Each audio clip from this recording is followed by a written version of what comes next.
you weren't part of, or at least like not part of, but I mean like maybe you weren't parte to the Biggie Tupac thing. But one of the things we always suspected was that P Diddy killed Tupac, and so then Tupac's crew killed Biggie. Now Tupac's crew should have killed Biggie, you know, but nobody should have killed Tupac. Nobody should have killed Tupac. Tupac didn't do anything to Bad Boy to cause them to kill him. You know what I'm saying? Not to shoot him 9 times and then to finish the job later on the Las Vegas Strip, right?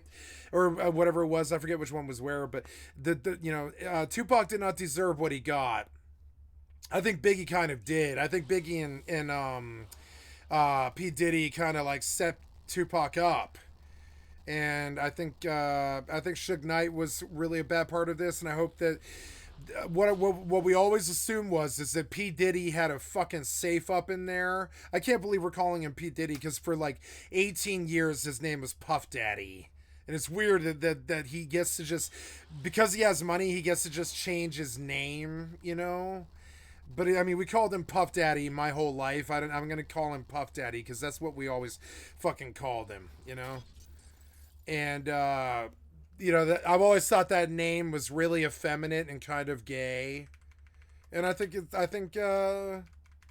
that's why his name is Puff Daddy. Now, that comes across as homophobic or whatever, but I don't care that he has sex with men. I'm not saying that the name Puffy is bad. I'm saying that I think it was innuendo. And it's weird because that's not so good for their culture, because the rappers, they tend to be right wing and gun wielding and sort of uptight, and it's weird when they're actually like these drug abusing liberal homosexual people, but they're up there talking about gang violence and right wing things, but then they go home at night to their boyfriend and their marijuana and their liberal lifestyles. And I don't know. That's my other issue with Puff Daddy, is we all knew he was kind of two-faced. It was like he was trying to be this hard gangster guy, but we all knew he was just like some party scene dude. And I don't know, like he wasn't hard. I swear to God, there's a scene in Grand Theft Auto San Andreas where CJ has to steal a truck with with a couple of CD DJ booths in them. You know, the expensive CD DJ sets, right? And so he goes to I'm sorry, no, that's a different mission. I'm sorry, I'm thinking of the wrong mission. There's a mission where he goes to the burger shot to get one of the rappers fired. And this is because the rapper is completely two-faced and totally gay. It actually works in a McDonald's, and they made this. I think they were all talking about Puff Daddy, and this isn't the first time we saw this in pop culture. We saw this in that, and then we also saw it again in Boondocks. We have this whole like Puff Daddy is actually like a McDonald's worker who was just this party dude who was incredibly gay, but he was like trying to be this hard gangster dude who was pushing all this gun violence and Crip and blood violence and all this stupid shit, East Coast, West Coast gangster stuff. But he was actually this like incredibly effeminate gay dude who would like dress up.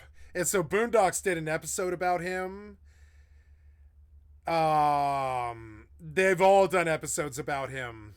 South Park did an episode about him. Everybody's done an episode about him because there's supposed to be these like bang bang gang, you know, dudes who are like fuck you up, I'll fuck your mother and shoot up the block and all this shit. But then they go home to their boyfriends and they're like, you know, their liberal lifestyles, and they smoke their weed and they get too drunk and they fuck each other's wives and they're all cucks and all this stuff, you know. And they're all like totally like swingers and cucks, you know. It's kind of funny because like they sell this image to the right wing of gangster gun loving bullshit, but they're actually, most of them I think are like gay and kind of liberal and definitely musicians and kind of you know, it's kind of funny. And so I don't know why they need to sell that lie, but it's like selling a lie. I would say it's selling a lie. It's pushing the envelope. It's selling a lie. It's selling a lie. You're not some hard motherfucker. You're a party dude who hangs out in clubs till 4:30 in the morning with all the women. You're not some hard gang motherfucker like Pop Smoke. You're like a pussified like club. You're like a pussified club dude. You're no harder than me. You know what I'm saying? So there we go. Come on, drop off so I can start again. Am I out? No, I'm not out. Aww. While he was incarcerated, but like so many other people. And so on Boondocks, they really made fun of it, where they were like, Thugalicious is actually really gay, and he gets caught kissing a dude in public. But yet he pushes all this hardcore thug gangster shit to the fucking masses and all this, but then he goes and does like ecstasy with his boyfriend at night, you know, and that's like, you know, and that's okay. None of us were and Boondocks were not trying to make fun of him for being gay. We were making fun of him for being incredibly fucking two-faced and trying to sell this incredibly sold out lie that you're this hardcore pro-gun gangster dude. Except you have your bodyguards beat everybody up and dangle them from what was it? His bodyguard dangled fucking Wale from the fucking balcony for fucking his wife or whatever.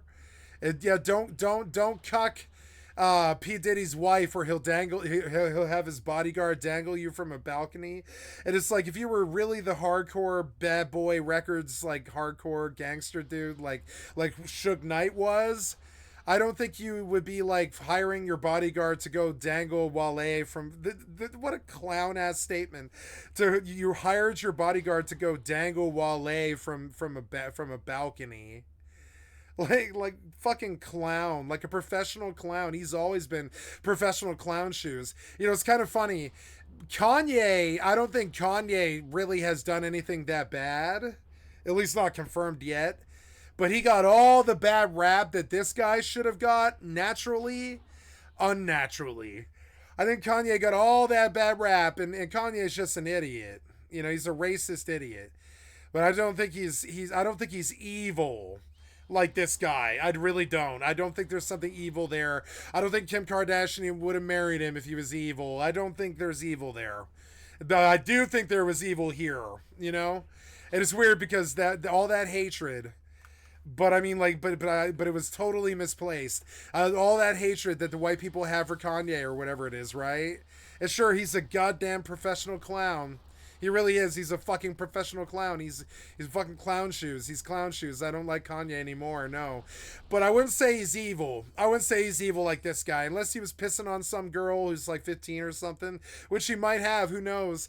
But unless he was like R. Kellying some girl or something, I just don't believe Kanye is evil like I do this dude. I can think of the two artists that he's wrecked that I personally love and think are top 10 artists, you know, of all time. Top 10 artists of all time, both Kid Cudi and fucking God damn it, what's the other one? Tupac. Both Kid Cudi and Tupac basically got fucked up by this guy and or killed, and so I have a real personal bias against him. This shit came out of left field too. What the fuck? Lunatic Fringe, weird Jeffrey Epstein bullshit. Like, it just doesn't make sense. It doesn't, you know. You don't have the sense God gave a fly, you know. You have all this money. The entire rap community. I think KPD has made comments on Sean Combs in the past. Yeah, everybody's made comments on him. Everybody has. Yeah. No, he has, and definitely KPD is similar to Gene Gill. He will give an interview, and I think I don't know what the saying is, but his mouth said something couldn't cash. Okay, anyway, but yeah, I've seen several interviews where he's called out to Puffy, saying, Puffy, you know, it's kind of been like a coded message that he's been saying. No, I don't think he said anything since he's been incarcerated, and he's in an interesting situation. I think he has a public defender in Vegas. But no, I don't think that he's mentioned Puffy, but in his interviews, he's definitely, it seems like, implicated Puffy's involvement somehow in Tupac's shooting. Well, and Afi, here's the thing, and this is kind of a general question now from Afflictor from YouTube. What do we have against Diddy that actually holds him accountable this time? So again, I asked it before, out of all the times, out of all the moments in history, it comes out right now after these lawsuits. What do you think they have that maybe allowed them to go forward with a search warrant, that they had probable cause to search those properties? What do you think is going on here? I think it's just the mounting evidence. It's just the mounting evidence. And if you look at this latest complaint by Lil Rod, I look at the Rule 11, and it's when an attorney signs his name to a complaint or a petition. You can't be doing it for frivolous reasons, and you have to have some type of foundation. Where you believe the allegations, and they're based and rooted in fact. And you're making these today it'll be allegations runts. I got runts. And it's the fact that he says, he has spoken to these witnesses. He has videos. He has pictures. I think that is a mountain of allegations, but they're reasonably believable. Not only that, he settled a major case with Cassie Ventura's lawsuit. That's massive. That's really, you can just take that and you can just begin your investigation from there. He's being held civilly accountable, and now he's going to, if there is anything there, he may be held criminally accountable. So let me turn over to Brian, because I know you wanted to respond to that, and then I have a follow-up question for you. I would say one of the major differences, that at least I believe, jury pool. After you convict Harvey Weinstein, Bill Cosby, R. Kelly, I think a lot of people are looking at these high-profile people where rumors have always existed and say, you know what? Prosecutors can get convictions. Also, the power of these people. Sean Combs, a very powerful person, a kingmaker in the R&B industry, but very different than Sean Combs in the 90s. He was powerful then. He is probably very powerful here, but not as influential, and doesn't have the ability to silence people as he did, in my opinion, based on how we're seeing these allegations come out now. We didn't see these in the 90s when it came to court documents. I think people are saying there's a crack in his armor, and they're taking advantage of that. It's a really good point. Should also note that some of the allegations in these lawsuits happened outside of the 90s. They had actually more recently in time. I will ask you this, though. This is a really, really good question for people who want to know, where is Diddy? Why has he not surfaced? Squire from YouTube, if he was innocent, then why would he not just turn himself in to clear his name? People always assume that guilty people run and innocent people turn themselves in. I know this is a bit of a joking matter. I've got a young kid. I often explain to him through like The Lion King. I mean, Simba ran away, right? He thought he had killed his father. It's fair argument. Yeah, I always go back to the Lion King analogy just to make it simple, because everyone knows that, right? You cannot trust a system as to how it would treat you and feel that you can find innocence through other avenues in the criminal justice system. And I jokingly use that sometimes for jurors or other people. Be like, Simba was innocent, but he still ran. What we knew him to be was innocent, so how people react is always different. So you're saying Diddy is with a warthog and a... Hey, Hakuna Matata. And a meerkat. Keeping with that, this one is shocking to read, but it's a question that's been asked, Afi. I say question been asked. I'm the first time I've ever seen it, but I have to ask it. This is from Medical from YouTube.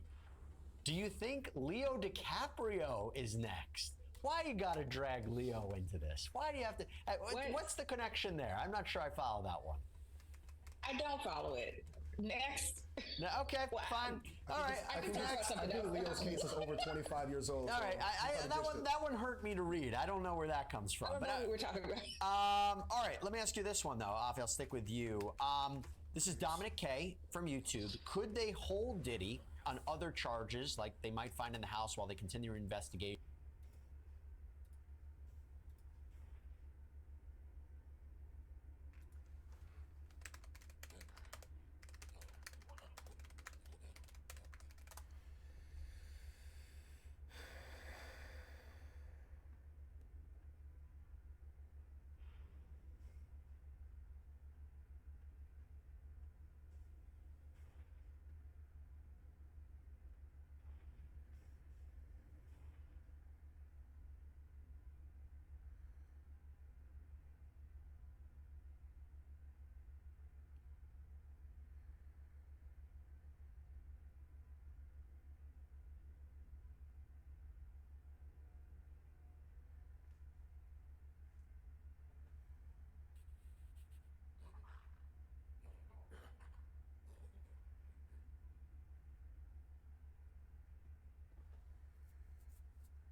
We are now Now, I clicked Sky News, but oh yeah, yeah. awaiting the next release of previously redacted court documents relating to late pedophile Jeffrey Epstein, and they could be made. Oh God.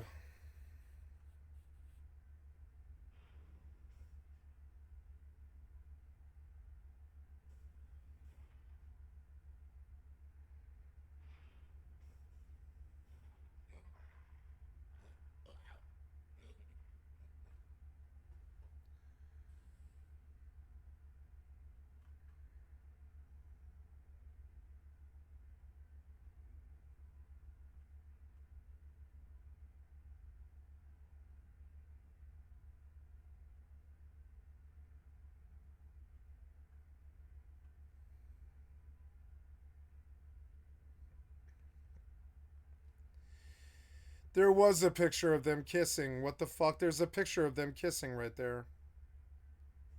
Wow.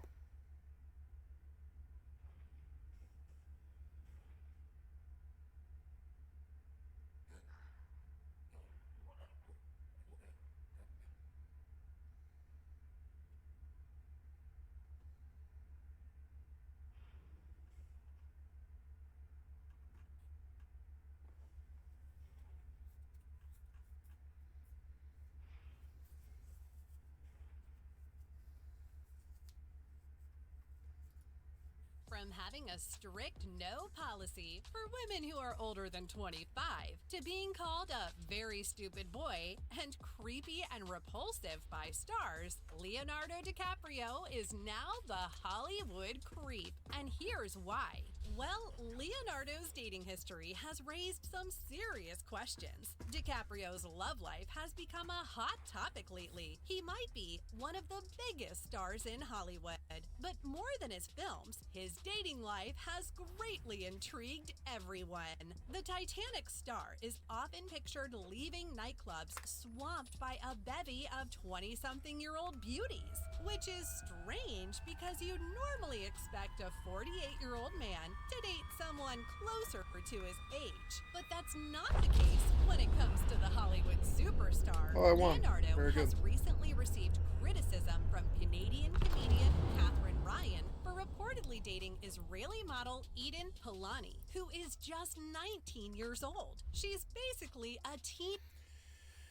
My God, she's beautiful though. Nose job? I think she's had a nose job though. Teenager. A very good one, but she has. You can see the scar. She's had a major nose job. You can see the fucking scar. It's a bad angle. And 29. See it? You can see it if you look. Can you see it? Nose job.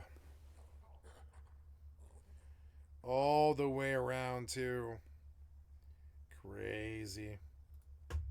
Jr. Before her, DiCaprio was believed to be dating 23-year-old Victoria Lamas, the daughter of actor Lorenzo Lamas. Oh my God. Scandalous.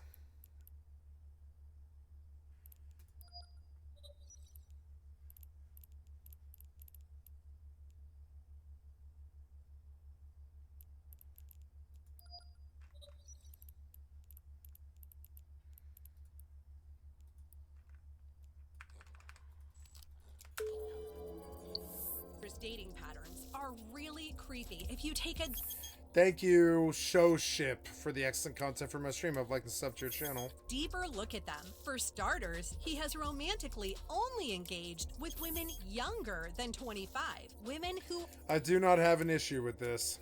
are half his age, women who weren't even born when Titanic was released in 1997.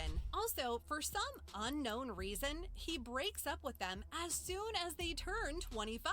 But when exactly did fans begin noticing this creepy pattern? It all began when he split up with one of his girlfriends. The internet mocks Leonardo after he breaks up with Camila Marone just days after she turned 25.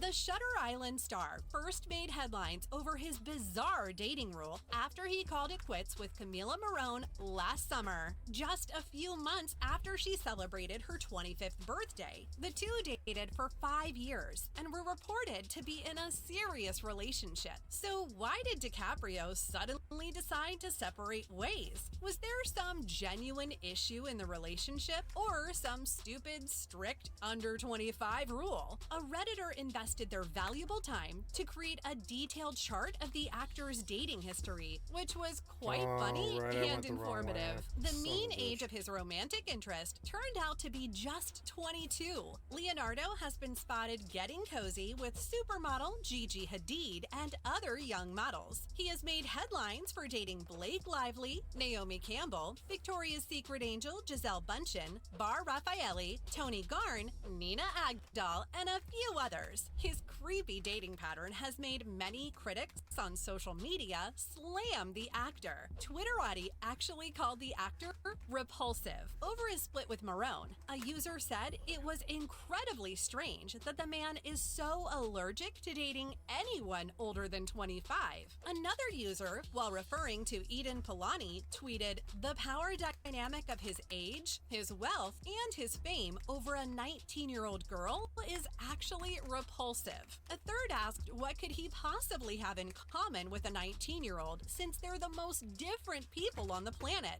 One user even went ahead and called him a predator, saying that just because he's a celebrity, it doesn't exempt him from being a creep. To which someone replied that where creepiness is concerned, being a celebrity is usually a prerequisite to it. Leo's love life has also been the subject of several memes and funny clips. At one award function, Leonardo was engaged in some hilarious conversation when Lady Gaga brushed past him and Leonardo was creeped out. A verified account, Hollywood, shared the short video clip and told everyone to look at Leonardo's reaction when a woman over 25 touches him, which confirms his strict no policy for women who are older than 25. But in Leo's defense, it was a fairly crowded place, and he didn't know if someone was going past him, so it was an honest reaction. But celebrities don't hold back when they criticize the Academy Award-winning star. Celebrities publicly blast Leonardo over his under 25 rule. Even though DiCaprio has denied that he's dating Eden Polani, stars are furious at his audacity. Dr. Charlotte Proudman, director of Women and Girls campaign Right to Equality, tweeted that not enough people are talking about the star who's almost 50 and getting into a relationship with a 19-year-old girl. Catherine Ryan said in response, "This is literally all I've talked about for 7 years." Author Caitlin Moran replied in the comment section, speculating that he may have Titanic trauma, since he's dating women like he's still the age when he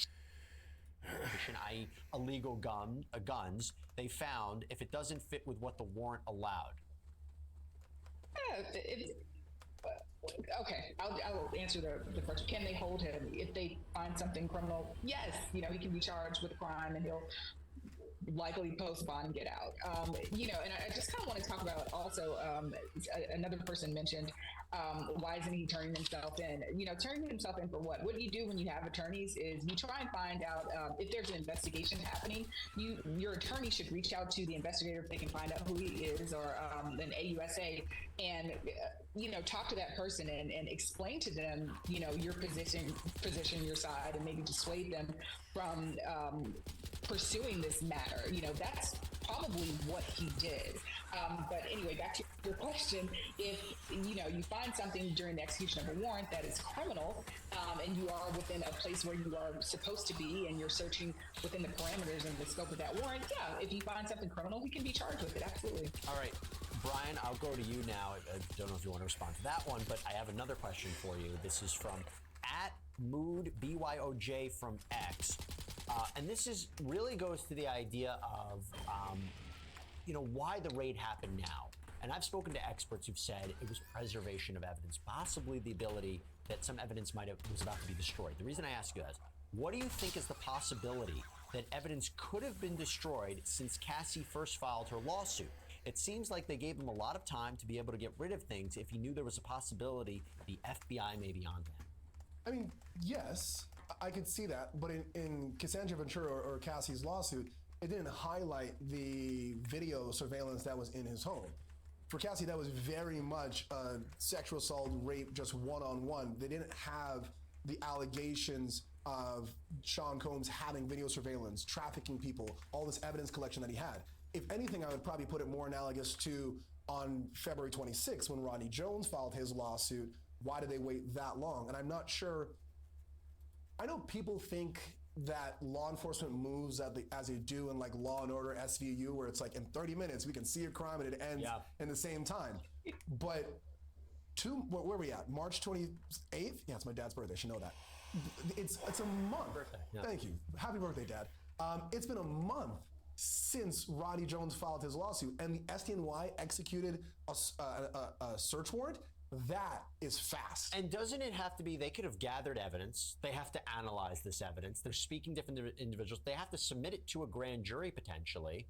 And that could take some time. Not for a search warrant. Grand jury. No, for an indictment. For an indictment. Correct. What's why I'm saying we don't see an indictment immediately. Sometimes we do, right? Sometimes we do in the course of a raid like that. But sometimes they have to get the evidence, review it, and then they submit it to a grand jury. So this could take a couple of weeks. And even submitting to a grand jury doesn't mean you get an indictment on the day of the grand jury. True. In state court, grand juries can impanel for 2 or 3 weeks, even longer. In federal court, grand jury investigations can be months, if not a year or more.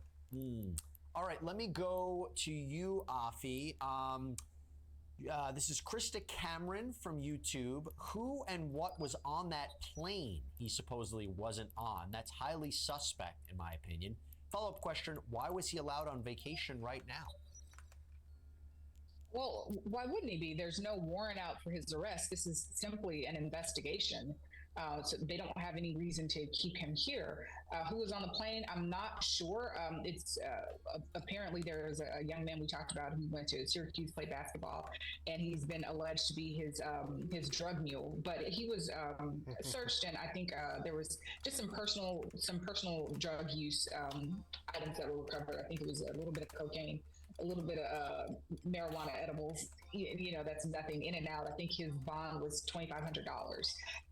But I'm, and allegedly, Diddy didn't even know, allegedly, that the raids were happening. And then he was just, going along with his day-to-day life, traveling on his jet. So again, why wouldn't he be allowed to go? There's nothing holding him here. And that goes actually to a question from Jules N from YouTube. What was on the plane, the evidence. So we kind of got in that. We are all waiting right now to see a federal prosecutor indict Sean Diddy Combs, the rapper, the producer, the music mogul.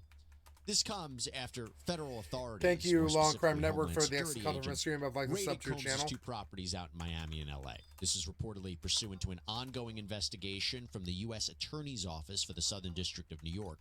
Reports indicate that this centers around sex trafficking, which we're going to discuss a little bit more in a minute. But we don't know what federal investigators are actually looking for. We don't know for sure Combs' connection to all this. And of course, Combs has not been arrested or criminally charged at the time of this recording.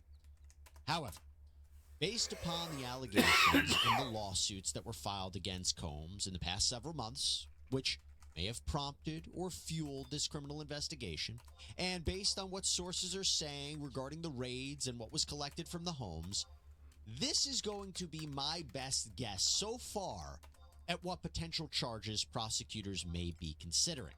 And I'm only going to focus on federal charges since it seems the U.S. Attorney's Office for the Southern District of New York is spearheading this case. This is the feds. So first, let's talk about what seems to be very obvious potential charges: sex trafficking. Now, there are a few statutes that could come into play here. We have 18 U.S.C. Section 1591, sex trafficking of children or by force, fraud, or coercion. So this is when someone knowingly, meaning consciously, they understand what they're doing here. When someone knowingly, through interstate or foreign commerce, usually that means crossing state lines, recruits, entices, harbors, transports, provides, obtains, advertises, maintains, patronizes, or solicits by any means a person for the purposes of commercial sex, or if the defendant benefits from this too, And commercial sex act is when you give something of value in exchange for a sex act, usually through force or threats or fraud or coercion. And of course, this statute includes if the person being trafficked is a minor.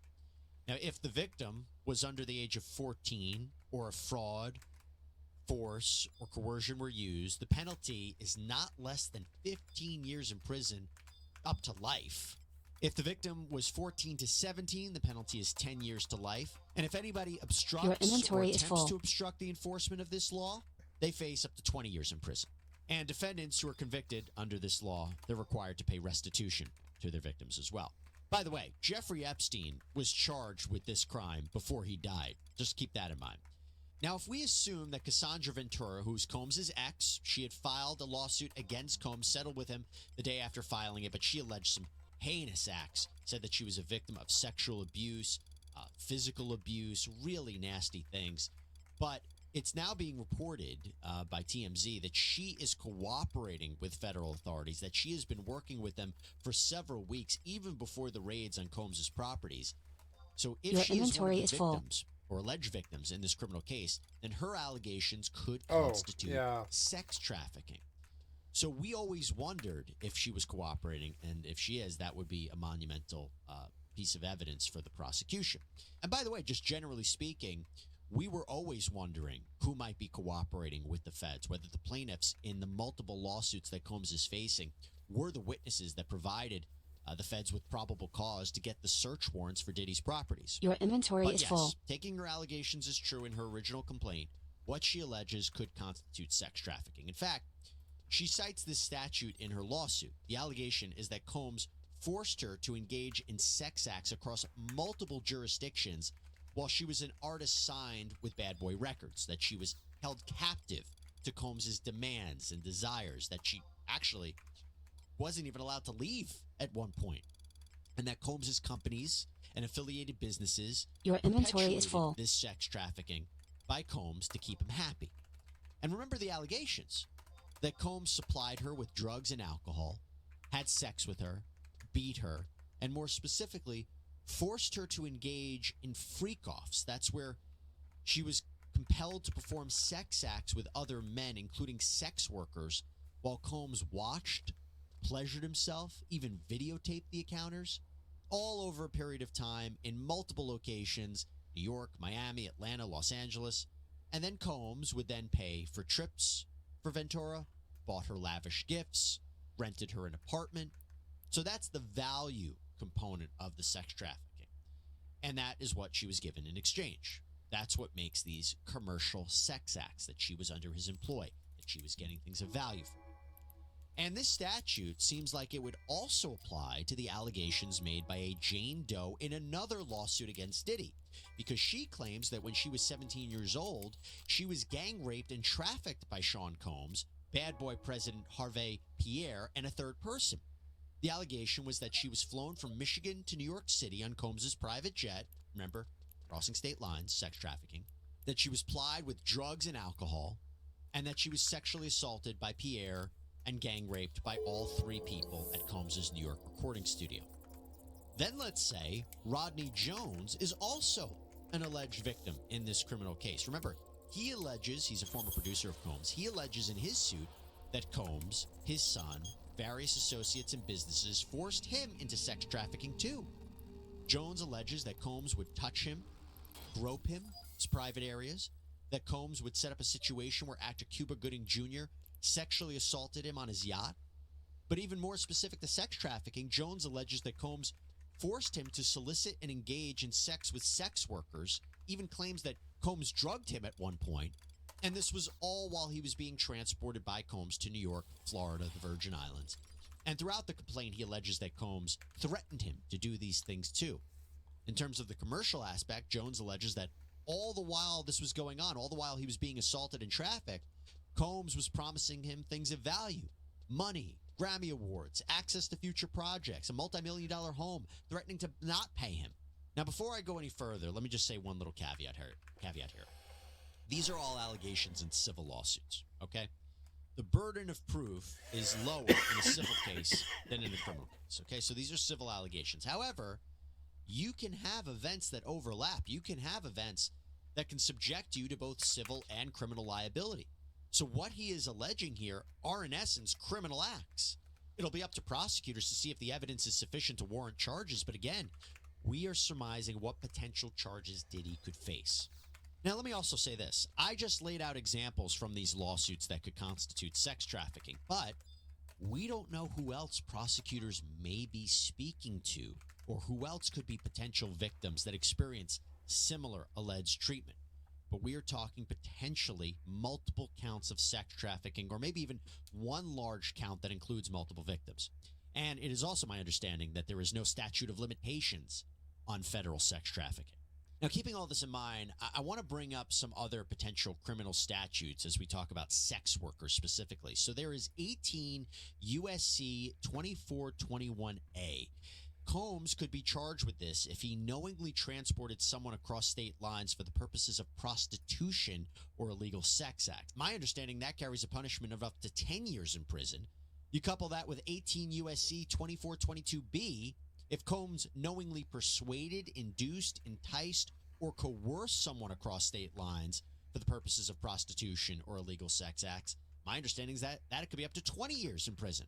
I say all of this because if it is true that he had prostitutes at these parties and in his orbit, look, I don't know how they got there, where they were transported from, or how, but this is I love this something that we scandalous have to shit. keep in mind when I we're hate it talking too. about illegal sex work. But I only back for a like hearing second, about it once, I was talking but I about like sex hearing about it trafficking of once. adults for the most part. But also taking the allegations in Jones's suit as true, it is possible Diddy could be brought up on sex trafficking charges with respect to minors as well. Now, I already mentioned 18 USC 1591, but there's also 18 USC 2251, sexual exploitation of a child. Combs could be brought up on this charge if he employed, used, persuaded, induced, enticed, or coerced a minor to engage in any sexually explicit conduct that was filmed and broadcast. The reason I bring this up is there are already allegations that Diddy filmed sexual encounters and had cameras in his home that filmed everything that was going on. And Jones alleges that Diddy had parties with sex workers and minors. So now you're talking about potentially 15 to 30 years in prison. That's my understanding of that. There is also 18 USC section 2422B, which makes it a crime to induce or attempt to induce a minor to engage in prostitution or illegal sex acts, like having sex with an adult. My understanding, that is up to 10 years in prison. And then you have to bring up another statute. Again, taking these allegations as true that Combs used threats of violence and actual violence to get people to do stuff for him. I mean, Cassandra Ventura, says he savagely beat her. Jones says he was threatened both directly and indirectly by Combs. I mean, he says Combs alleged to eat his face and that he would kill his own mother to get what he wanted. So you have to call out 18 USC 1589. That makes forced labor a crime. Getting someone to work for you through force, threats, physical restraint, that carries, my understanding, up to 20 years in prison. So when we hear about these allegations about the power and influence of Diddy, his wealth, his team, his associates, this untouchable aspect, that is what is key here. Now, let's also talk about racketeering. This is another potential crime that prosecutors may be thinking about. And it was referenced in the Jones suit. I think it could apply if we think the worst. Take these allegations as true. So racketeering, or RICO, it's about organized crime, a criminal enterprise or organization, and it spans several different sections of the Federal Criminal Code. 18 USC 1961 defines racketeering activity as, quote, any act or threat involving murder, kidnapping, gambling, arson, robbery, bribery, extortion, dealing in obscene matter, or dealing in a controlled substance or listed chemical, which is chargeable under state law, punishable by prison. It's a serious crime. So first, as even emphasized by Rodney Jones in his lawsuit, the obscene matter and controlled substances could be potential flags here or apply to Diddy. The idea of a pattern of illegal sex acts and drug possession and distribution. Jones specifically mentions the acquisition, use, and distribution of ecstasy, cocaine, GHB, marijuana, mushrooms. Also, there was an allegation in the Ventura lawsuit that Combs blew up rapper Kid Cudi's car because he was maybe romantically interested in Ventura. It could be one of those underlying acts. It could also be an overt act as part of a conspiracy. I'm going to explain that in a bit. But racketeering can also be any act which is indictable under any of the following provisions of Title 18 USC. Again, the federal code. Let me list out a few that could potentially be used by prosecutors. Section 933 relating to trafficking in firearms. Many allegations of firearms possession and shootings that Combs was involved in these lawsuits, and it was reported that firearms were retrieved from Combs's properties during those raids. Not clear who they were registered to, if at all, and if they belonged to Combs or his security. There's Section 1341 relating to mail fraud, Section 1343 relating to wire fraud. I'm going to highlight these because Jones said Combs and his companies deliberately and fraudulently induced Jones and others like him to work without getting paid for their work. There is also Section 1511 relating to obstruction. That could be related to allegations that Combs covered up his involvement in violent episodes, including shootings at a recording studio in 2022 and the infamous 1999 nightclub shooting involving his ex, J-Lo. Then there's racketeering. That could be Acts, Section 1581 to 1592. This is about slavery and trafficking in persons. We already discussed that. There's Section 1956 that relates to money laundering. Yes, Jones alleges that Combs and his companies engaged in money laundering. Section 1962 makes it illegal to financially benefit from racketeering activity. So the allegation here would be that Combs and his businesses, they're making music, they're earning money, they're getting rich off of the labor of these musicians, producers like Jones, that they exploit. Another section of 1962 makes it illegal for any person to participate in the racketeering activity. So that could be how you get others potentially criminally charged. And that's actually what brings me to how they could charge Combs with RICO. It probably would be prosecuted as conspiracy to violate the RICO statute. Now, conspiracy is an agreement to break the law, and there must be overt acts or steps taken in furtherance of that conspiracy. Overt acts don't have to be crimes per se, nor do they even have to be events that are separately charged as crimes. I mean, look at the Young Thug trial that we're covering on the Law and Crime Network. Massive RICO case. They have listed 191 overt acts that prosecutors are trying to prove. Here, in this case, you could say shootings, brandishing weapons, threats, soliciting sex workers, blowing up Kid Cudi's car, all allegations. But you see what I'm saying. Gives you an example of the criminal enterprise as part of potential RICO charges. In Jones's complaint, it states that the purpose of the Combs enterprise is to use its position, power, and influence to control all of these people, promoting and enhancing the prestige and reputation of all the people involved, preserving, protecting the power, territory, and criminal ventures of the enterprise. And he goes on to say that it keeps victims in fear of the enterprise and its members and associates, which leads me to believe that Combs wouldn't be charged alone. Then again, it could charge him and identify others as unidentified co-conspirators. But generally speaking, when we talk about racketeering crimes, we're looking at potentially 5 to 20 years in prison. Let me end this real quick by talking out about firearms and drug possession charges. So Rodney Jones claims in his lawsuit that members and associates of the Combs RICO enterprise engaged in drug trafficking and firearms trafficking. There are whole sections of the U.S. Code dedicated to this. Now, we don't know what kinds of weapons were recovered from Combs's properties, but if he had firearms with serial numbers scratched off, or machine guns, or in some cases, certain kinds of rifles or silencers, he could be in violation of 18 U.S.C. 922. Then, if it turns out that he possessed firearms and he's an unlawful user or drug addict, he could be in violation of another section of 18 U.S.C. 922.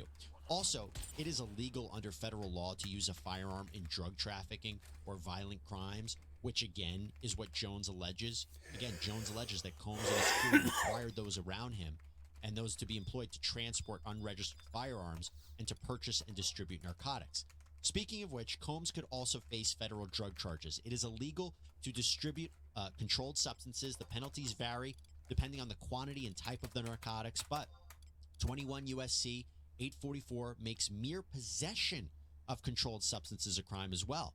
And you can argue that if drugs are found in his home, that could be constructive possession. And with respect to Combs or someone else, let me also say 18 U.S.C. 2 makes it a crime to aid, abet, counsel, command, induce, or procure the commission of a crime. So even if he or his associates don't have to personally commit the crime, they can still be charged if they participated in some way. Since the news came out about these raids, there are a lot of videos that are surfacing of the music mogul, some of which we're looking at now in a different context, to say the least. Let me talk about this video. There was video and photos that seem to show where Combs is right now, because Combs appears to still be hanging out in the Miami area. A fitness coach said he was visiting a restaurant on Friday when he happened to see Combs and some of his friends in line. Down here at Pura Vida by my pad, Run into the man right here. What's up? Miami's like that. It's a movie. Combs apparently flashed an L, said love, what's up? The day before, he was reportedly spotted at a Top Golf in Miami with his teenage daughters. Seems to be pretty relaxed for a guy whose empire could potentially be at stake and he could potentially be facing criminal charges. Cat Williams, the comedian. He spoke with NFL Hall of Famer Shannon Sharp back in January on Sharp's podcast Club Shay Shay. So timeline-wise, this is after some of the lawsuits come out, before, obviously, the raids this past week. Let's hear what he had to say. Now, I've had to turn down $50 million 4 times. 4 times. Just to protect my integrity and that I was telling you about. Right. Because P. Diddy be wanting to party. And you gotta tell him no. You got to tell him no. I did. You can see from Shannon Sharp's reaction there that is an explosive thing that Williams just said. And many people have pointed back to this interview saying Williams predicted that 2024 might be Combs' downfall. But others have recently come out to say that Combs' parties were not a place you wanted to be. That includes rapper Uncle Luke, who spoke with the podcast We in Miami just last week. Right, did you party with Diddy a lot? No, not really. I would go to the party and leave early. Why wouldn't you stay late? I go to the party and leave early. I'm sorry. Yeah. I don't know what goes on after hours, but he wasn't trying to find out. I wasn't trying to find out. One of the videos that has gone especially viral or circulated in the aftermath of the raids was Combs' interaction with a then 15-year-old Justin Bieber back in what I believe is 2009 as he was just rocketing to stardom. It was posted back in the day on Bieber's YouTube channel titled 48 Hours with Diddy. Justin, you ever seen the movie 48 Hours? Right now, he's having 48 hours with Diddy, him and his boy. They're having the times of their lives. What? Like, where we hanging out and what we doing. We can't really disclose, but it's definitely a 15-year-old's dream. Given what we know about Combs' party lifestyle through these lawsuits and people have spoken out over the years, it is a little concerning that someone so young was hanging out with the rapper. And in fact, in a video posted on Combs' YouTube channel just a year or so later, Bieber looks, what I believe, uncomfortable interacting with the rapper. What's up, man? You good? I'm good. How are you? All right, young brother. Everything good? Selling out arenas and everything? Starting to act different, huh? You ain't been calling me and hanging out the way we used to hang out. Well, I mean, you try to get in contact with me, through all my, partners and whatnot. Mm-hmm. But you never really got my number, so. Okay. Your number? Yeah. Tell you my number. Yeah. Justin Bieber's visit with Combs wasn't the first time the music executive had a rising star as well. R&B icon Usher is the one who actually signed Bieber to the record label, and Combs was the one who produced Usher's first album. So Usher said during an interview with Howard Stern back in 2016 that his year living with Combs as a teenager was intense. It was curious. I got a chance to see some things. Yeah, but you were 13. What were you seeing? I went there to see the lifestyle. Right. And I saw it. And it was but I don't know if I could indulge and understand what I was even looking at. It was pretty wild. Usher also told Stern in that interview when asked if he would allow his kids to do the same, he replied emphatically, "Hell no."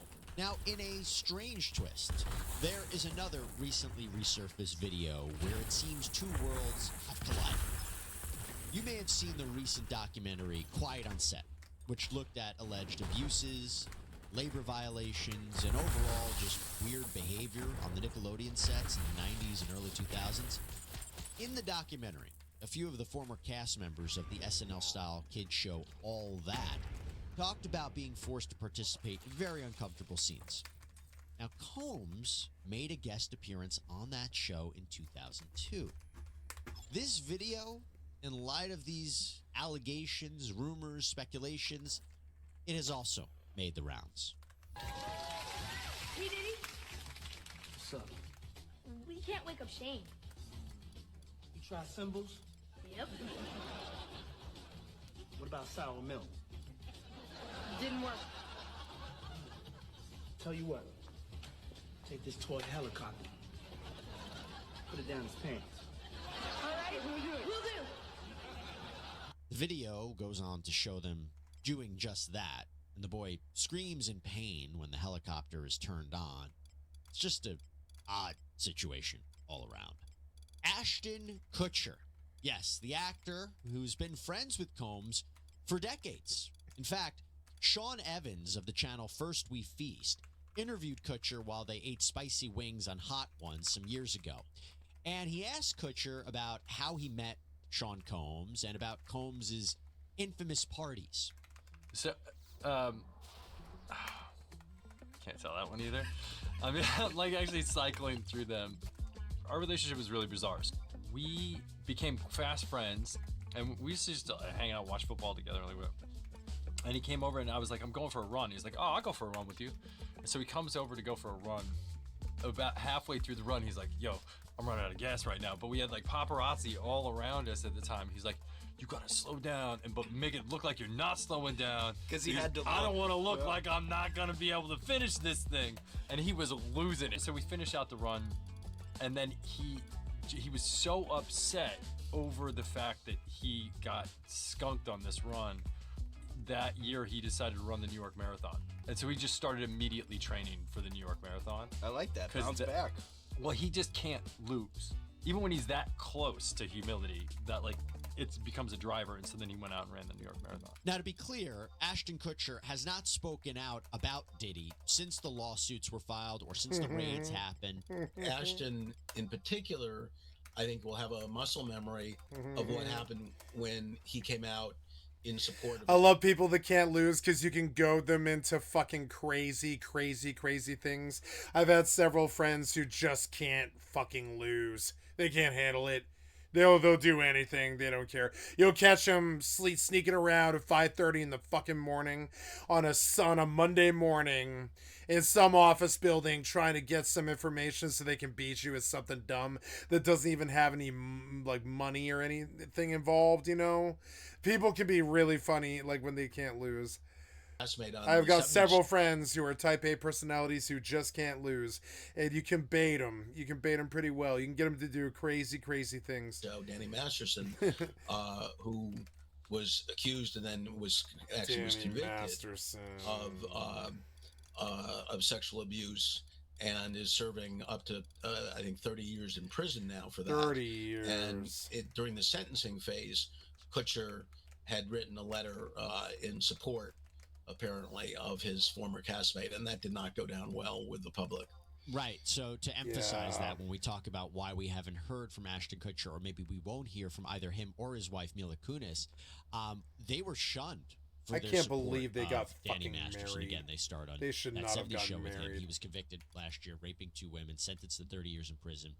And these letters of support after his conviction, before he was sentenced, they said that Masterson had always, quote, treated people with decency, equality, generosity. Kutcher talked about him being a role model. Kunis talked about his excellent character. And, that there was serious backlash. The couple released an apology video. And Kutcher and Kunis, they both had to resign from the anti-child sex abuse organization that Ashton Kutcher had co-founded in 2019. He wrote, I have worked for 15 years to fight for people who are sexually exploited. Victims of sexual abuse have been historically silenced, and the character statement I submitted is yet another painful instance of questioning victims who are brave enough to share their experiences. So you believe that the backlash they received over the Masterson situation is maybe why we're not hearing anything right now about Combs? Well, I think it would clearly have an effect. I mean, we can't get inside their minds, of course, but the Daily Mail reporting that Kunis has told Ashton, this is based on one anonymous source apparently, that he is not to speak out, not to get involved, and it certainly wouldn't be any surprise if the experience they had several years ago with the Danny Masterson situation would have an effect on that. It'd be surprising if it didn't, frankly. Talk to me about what you know of the Kutcher and Combs relationship. So my understanding is I think they met originally when Ashton Kutcher was going to loves prank, this. Diddy on the show Punk. That didn't happen. Can you walk us through what you know of their dynamic, their relationship over the years? But buddies. Well, it's this is really based Butt buddies. on reporting. I don't have firsthand. He doesn't knowledge want to of it, of say it, course, but butt buddies. you know, that it's been a joking and sort of bro-like relationship, I think, is perhaps a way to characterize it. That they are buddies. They've been good friends. They've been back and forth with each other. And why are you friends? Why are you hugging that pederast, Ashton? Oh my God! Most of it's weird. Most of the celebrities I don't like turned out to be rapists. I guess I've got that. I guess I've got the Chomodar. a typical, almost typical celebrity, young celebrity, bro type relationship is the way I'd characterize it. I've always hated Ashton but Kutcher. you know, we're seeing perhaps and Danny the limits of that in terms of not hearing anything from not Kutcher, hated at them, least just at this dislike point. them. And, I dislike them. You know, probably not going to in terms of the situation that's evolved here. Yeah, and so they both worked on MTV together. Combs was on Making the Band, Kutcher was on Punk. Kutcher had previously supported Combs at public events like the launch of the Unforgivable fragrance in 2007 in New York. He also attended Combs' infamous White Party back in 2009. He was actually posed with Combs and Demi Moore. And then in 2010, when Time magazine named Ashton Kutcher as one of the 100 most influential people that year, Combs offered the following quote, that Kutcher is a sounding board for me. Like me, he's a mogul, a new media mogul, but we are yin and yang. I am in your face, but he is understated, cool, suave. Do you think, thinking about this, what seems to be a close relationship that I will tell you right now, I didn't even remember they were friends, but now it makes sense. I'm seeing all this. Right. How is it that people can sue the rapper and producer and potentially talk to the government about him? Didn't they sign NDAs, non-disclosure agreements? And by the way, if all of these allegations are true, was it because of these NDAs that people didn't come forward sooner? Important questions, and that's Ooh, what I we're can going to run get even into faster right now, now. because the Diddy non-disclosure agreements, a lot to talk about. Now, Combs, of course, is the subject of several lawsuits alleging sexual assault, rape, harassment, physical violence, sex trafficking, spiking the drinks of minors and sex workers, the transportation and possession of firearms. We also know that after federal agents from Homeland Security raided two of Combs' properties in L.A. and Miami last week, it was reported that this was all pursuant to an ongoing investigation potentially centered around sex trafficking.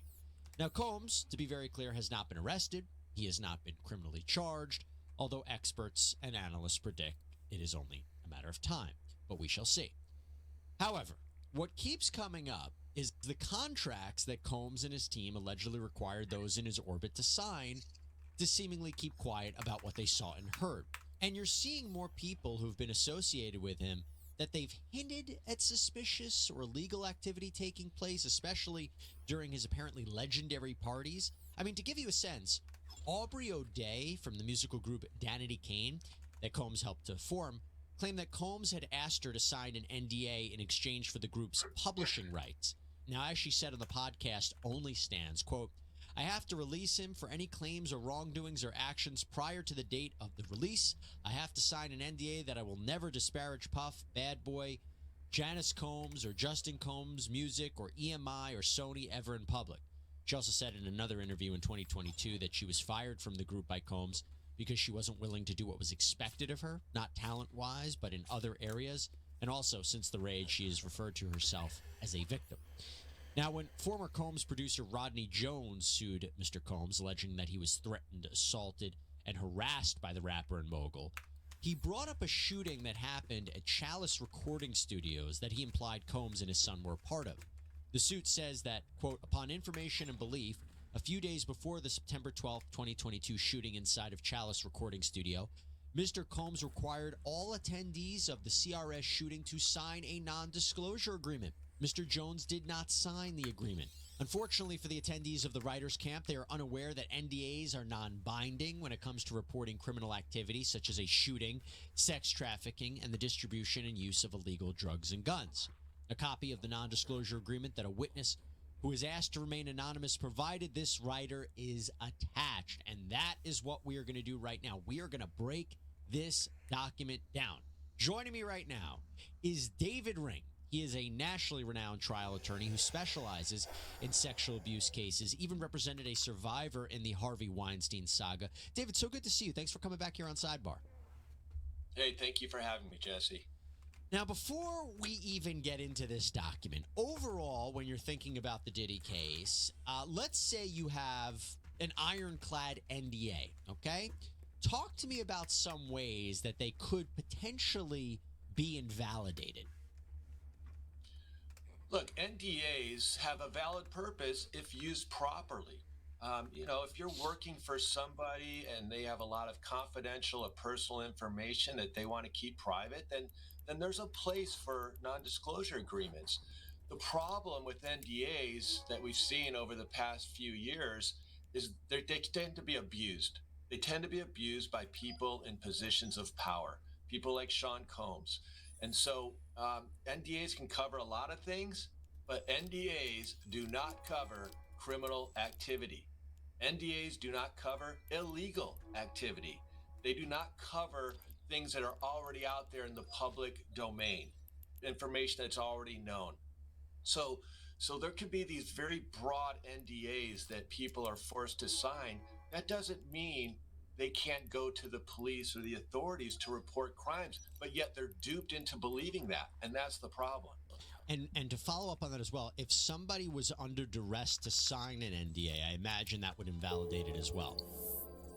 Absolutely. So if someone is being pressured to sign an NDA and they sign it under duress and they can prove that, the NDA is not enforceable. And that happens all the time as well, because look, people signing NDAs tend to be in positions of weakness. And the person who's forcing them to sign the NDA is in a position of power. And there can be a lot of duress. Classic WoW will turn 5. All right. So, David, with that in mind, you ready to break this NDA down? We're going to go portion by portion. We won't go every line, but we're going to go over it. You ready to do it? Let's break it down. Okay, Years so, old. by the Can way, you as we break imagine this going NDA back to down, day remember, one of its release? I cannot 100% guarantee the authenticity of this document, but have no reason to believe that it is not true. It was part of this lawsuit. Let's check it out. Okay, so David, the first thing that struck out to me was who is included in this. So this NDA not only covers the person who is signing it, but also shall include you, your estate, each corporation and or business entity in which you have an ownership or beneficial interest, and any and all persons and or entities owned and or controlled by you and or such businesses, affiliates, employees, officers, directors, managers, accountants, and agents, and all of your respective heirs, executors, representatives, administrators, employees, licensees, successors, and assigns. Is that typical? Is there anyone they left out? I mean, no, that is not typical. That is so absurdly overbroad that it basically encompasses anyone you know for the most part. I mean, to have your heirs to locked in on an NDA that they've never even met the person who's having you sign the NDA, no, that language is absurd. Okay, so then it goes into how Combs' privacy is very highly valued, that there are efforts to maintain confidentiality. But then it says you have to keep private not just stuff about Combs, but a lot more. Concerning and or related directly or indirect, artist and or any person, corporation, and or other entity related to or affiliated and or associated with artists personally and or professionally, including without limitation, family members, relatives, past or present fiancés, husbands, wives, boyfriends, girlfriends, friends, and business associates, collectively, artists, parties. So everyone, again, what do you make of that? Again, I mean, it encompasses anyone and everyone, and that's the problem. It's so vague, it's so overbroad. Anyone signing this, how would they even know who it applies to? It doesn't just apply to Sean Combs. It applies to basically anyone he knows. So again, that's a huge problem. By the way, how can you? I was going to ask you later on, but I might as well ask you now. If you saw if someone gave you this NDA, would you say there's some red flags here? Like, what are you signing into? Who are you about to be in business with, or who are you about to be associated with? Or would this already the first paragraph or so give you a red flag? If someone came to me and showed me this document and said, hey, should I sign this? I would tell them absolutely not. And who is this person having you sign it? And what is it that you're going to be doing for them? It's a massive red flag to see this 3-page document with all of this legalese. It's insanely overbroad. It gives the person who's having the document, the person, Sean Combs in this instance, it's giving him absolute power. And so I would question anyone who came to me with this document. I'd question them, say, I highly recommend you do not sign this. The attorney who filed one of these bombshell lawsuits against Sean Diddy Combs on behalf of his client, a former Diddy producer named Rodney Jones, would likely be filing another suit against Combs' son, Christian, and that has just happened. Yes, in fact, the yacht incident, which we're going to get into, was mentioned in Jones's lawsuit against Diddy, with Jones claiming in the complaint that he had personal knowledge that Christian drugged and sexually assaulted a woman. And a footnote was included that a complaint would be forthcoming. Now, at the time, I was wondering if Jones would be the one suing Christian. After all, he already sued Christian's brother and Diddy's other son, Justin. But I was struggling to figure out what would be his cause of action against Christian. Well, it turns out that Jones is not suing Christian. It is actually the woman who was allegedly assaulted by Christian, and she is being repped by Jones's lawyer. I will explain. So first, this development comes almost 2 weeks after Diddy's homes in Miami and Los Angeles were raided by Homeland Security investigators. It's part of a sweeping sex trafficking investigation by the Southern District of New York, or at least that's what it's being reported. That's what sources from law enforcement are indicating. Now, Diddy's 2 sons, Justin and Christian, they were seen in handcuffs outside of that LA home during the raid. They weren't under arrest. They were merely detained while officers were assessing the situation and going into the home. But Diddy, Justin, and Christian, they have all been named in these very big lawsuits. But remember, that is civil. That is the civil arena. None of them have been arrested or charged with any crime related to this apparent criminal investigation. But our analysts here on Sidebar expect that at least one arrest will be coming soon. But now we fast forward to Thursday, when attorney Tyrone Blackburn, the man already representing Rodney Jones, filed a civil complaint on behalf of his client, Grace O'Markey. I apologize if I'm mispronouncing her last name, but I believe it is O'Markey. Grace O'Markey in Los Angeles Superior Court, accusing 26-year-old Christian Combs of drugging her and sexually assaulting her in December of 2022 when she was working in a charter boat in St. Martin. So according to the lawsuit, O'Markey says that she had been working as a steward, providing food and drinks on that yacht for a 12-hour period, and she was 25 years old at the time. She believed that the trip would be a, quote, wholesome family excursion, but says it, quote, turned into a hedonistic environment, even describing rampant drug Wholesome use family sex incursion with workers Puff and Daddy. celebrities who came on board. She believes that the alcohol... You know, I'm sorry, but I'm not thinking of wholesome family incursion when Puff Daddy's fucking involved. You know what I'm saying? I'm just not... That's not happening, no.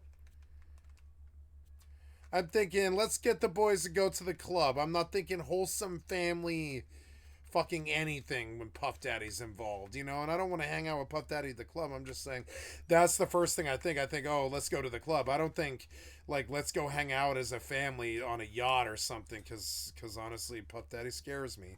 Not scares me, like, scares me, but, like, as in, like, as Puff Daddy worries me. I wouldn't want to be around him, you know? Family laced with drugs, because she says women would have one drink and then almost immediately pass out or start falling over. This is, by the way, something that it was It's also not funny, I'm alleged sorry. in Jones's lawsuit, that Combs would It's not spike funny. the drinks of different people. But focusing on Christian Combs, O'Markey says that Christian Combs had been staying at a villa on the shore, but that he would come onto the yacht in the evening to party. And on December 28th, 2022, Christian reportedly arrived very intoxicated and then proceeded to pressure O'Markey to take shots of tequila. She did.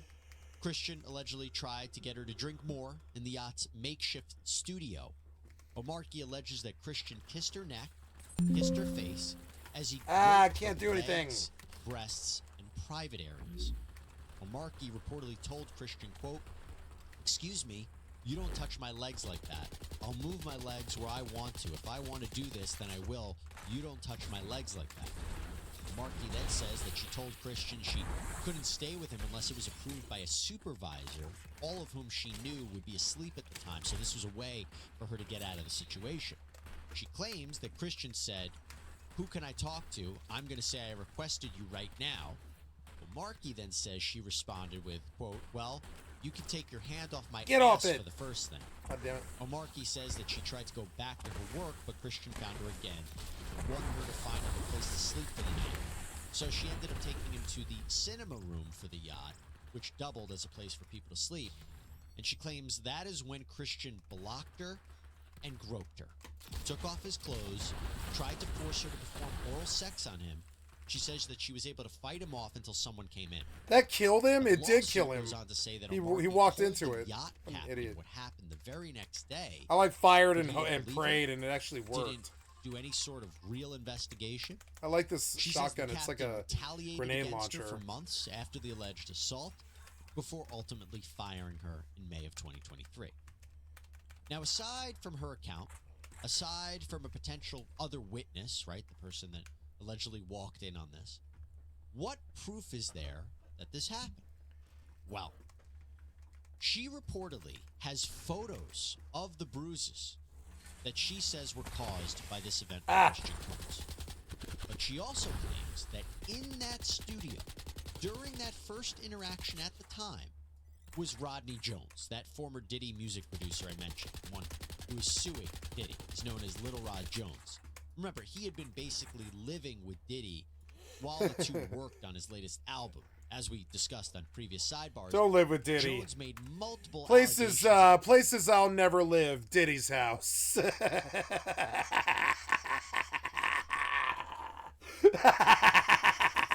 When I think of places I'm not waking up in the morning, Diddy's house is one of them. That's not happening. Places I'd rather die than be. Diddy's house.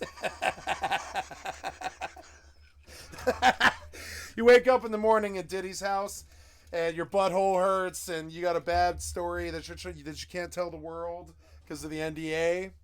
You know you've been to Diddy's house. Oh, it's not funny. I'm sorry. I'm not victim shaming. I'm making fun of Diddy. Goddamn moron.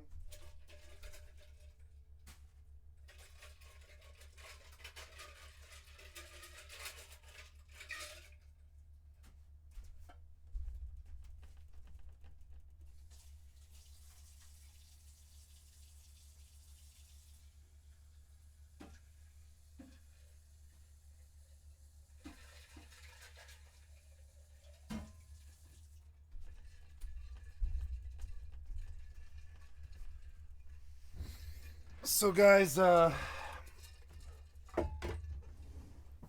just had this crazy deep fucking thought. It just really blew my fucking mind, and I've got to run it past you here. It just fucking blew my fucking mind, right? Did he do it? But I mean, okay, what if he didn't do this? Is it possible he didn't do this? What are the chances he didn't do this? Is it 0? Is it like 0 to 0.5% chance that he didn't do this? It's not 0. But I mean, like, when I think of, like, you know, like, when you think of it like black and white, like, okay, guilty or not guilty, right? The chances of him not being guilty of this to me are like 0. It's weird, and that's the court of the public opinion. But what if he just beats it all? Lawsuit saying that there was. What if his lawyers just throw a smoke bomb and get a crazy mistrial that that everybody has to accept or whatever? Drinking, drug use, sexual assault during Diddy's Oh no! parties. Like, I'm sorry. So like it's weird how like they want to say drinking, drug use. I don't give a flying fuck about drinking and drug use. Why do you guys bring that shit up? I don't give a flying fuck about that. Maybe if you're like Christian and you're down home and you like fucking. What's the word, like taboo or whatever, you like, you know, I guess like that's evil to you, I guess, but I don't know, man. Like, I don't come from circles like that. The older I get, the more I realize that most of the world was a pussy, you know. Not all of us, but a bunch of the world are kind of pussies. They can't really handle cuss words.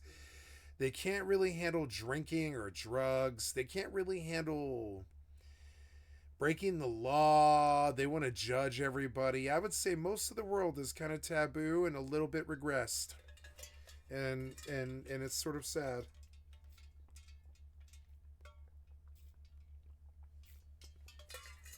And so they bring it up like it's a list of sins: drinking, drug use, rape. And yeah, the rape's a list of sins, but drinking and drug use, who the fuck cares about that? Have you seen the liquor stores lately? Have you seen the dispensaries lately? Everybody is drunk and high. Everybody. Like, not everybody, but most people. Like, I'm sorry, but it's true. That sucks, but it's true. We're all zombies now in Zombieland, but I mean... Nope, don't care. Go. Don't care. Let's go. Don't care. Let's go. I was going to play you until you couldn't get the mouse sensitivity right, and I would have had to change it in my fucking mouse program to play the game, which I'm not doing. Because I alt-tab back and forth between games all day, and I'm not going to fucking play a game that can't even get sensitivity right. I thought Borderlands 2 was good. No, I remember now that sensitivity used to drive me crazy way long time ago, too. Oh, man, I have more? Ooh, I'm going to make more money. Yeah, more money.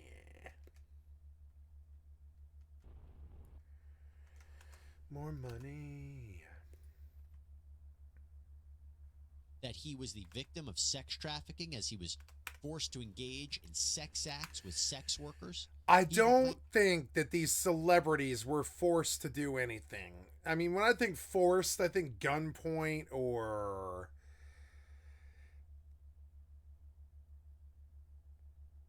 you know, ligature or handcuffs or... you know, there's a lot of ways you can force people to do things, but I don't think these people were forced to do anything at all. I think they get I think they get in a big room butt naked on a lot of drugs and drunk. And I think they all sign NDAs to be there. And I think they fuck in a big group, even the kids, and it's disgusting. And I'm sorry, but that's what I think they do. I know maybe it's not like that. Maybe it's not like that. I don't know. And facilitated for him to be sexually abused by actor Cuba Gooding Jr. He also claims that there I look at Cuba Gooding Jr., I don't think rapist, but I mean, I guess. Of audio and video footage documenting Diddy's alleged crimes and misconduct. You never know. And according to Miss Omarkey, Jones taped this event with her. Yes, the lawsuit provides transcripts of audio recordings, and these audio recordings purportedly show where you can hear kissing sounds, her telling Combs not to touch her, her allegedly asking about whether she was drugged. Now, we haven't heard these tapes here on Long Crime yet, but if they are what they purport to be, that is a huge piece of evidence.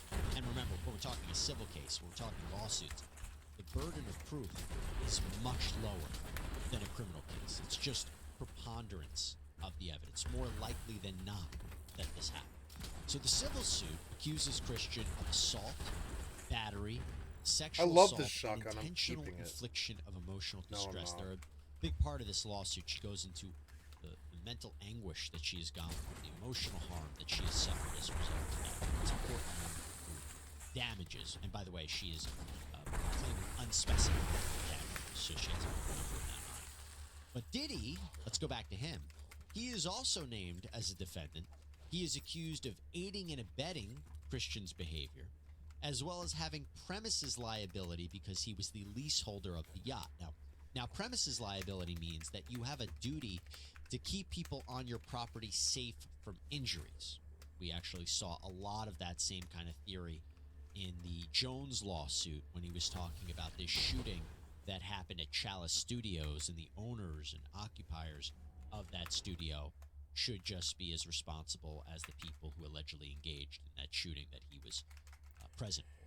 Now, by the way, Not sure if these new allegations could play a role in a future federal criminal prosecution of Combs. We're talking so much about the investigation into them. It could be that this is just an isolated incident here and could not be part of a sex trafficking charge.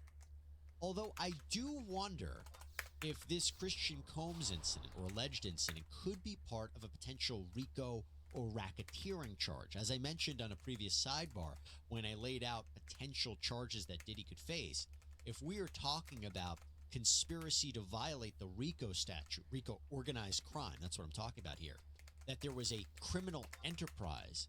To prove that, you would need to show that there was an agreement to break the law, there was an agreement to have this criminal enterprise, and that there were steps or overt acts that were taken in furtherance of that criminal enterprise. Overt acts don't even have to be crimes. They could just be events. They could be things that happen. So could this be an example of an overt act? Could this be an overt act to further this enterprise of illegal sex and power? Could be a stretch. Yes, just something that came to my mind. Now, Miss O'Markey, her attorney, Tyrone Blackburn, said after this lawsuit was filed, quote, "Like father, like son, it gives us no joy or pleasure in filing this suit against Christian Combs, who has clearly adopted his father's pattern and practice." That guy got of gravity. wasted. So far, there has been no response from Christian or his attorney at the time of this lawsuit. But a little side note about Tyrone Blackburn, the attorney representing Miss O'Markey and Mr. Jones. United States District Court Judge for the Southern District of New York, Denise Coates, Can't move.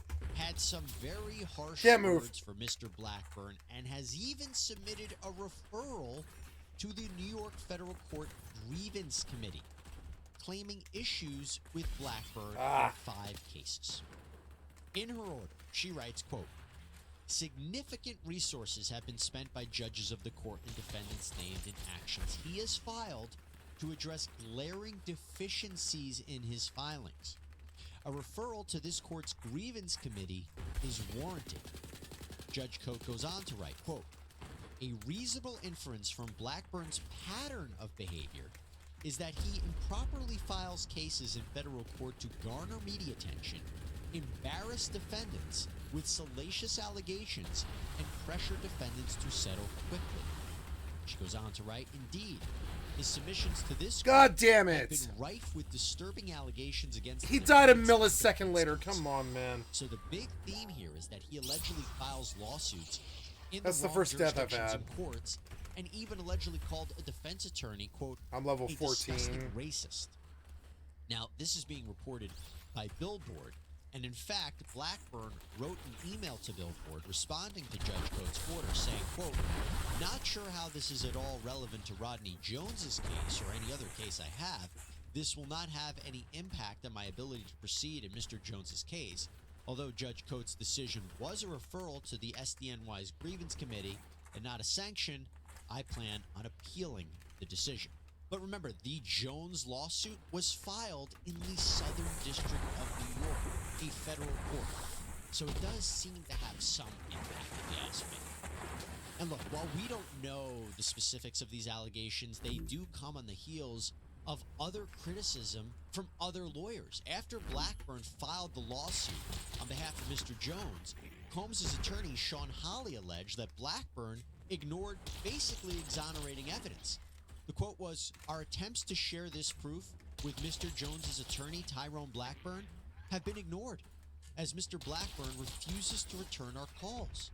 Hawley goes on to say, "We will address these outlandish allegations in court and take all appropriate action against those who make them."